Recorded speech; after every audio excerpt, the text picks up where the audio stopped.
నిప్పట్లో దీంట్లో జీలకర్ర అన్నీ వేసి చేయాలి. ఇలా రౌండ్ షేప్ వచ్చేకి అంతే.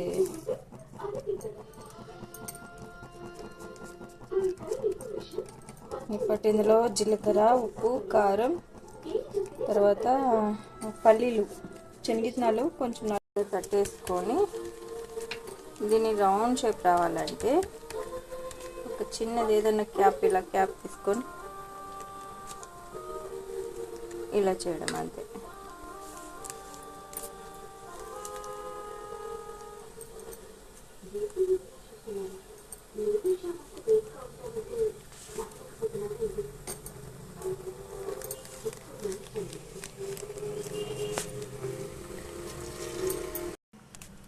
చూసారా చక్కగా వచ్చాయి నిప్పట్లు.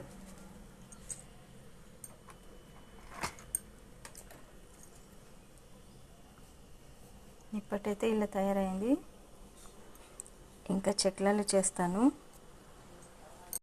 నిప్పట్టు చేయడం అయితే ఫినిష్ అయిపోయింది.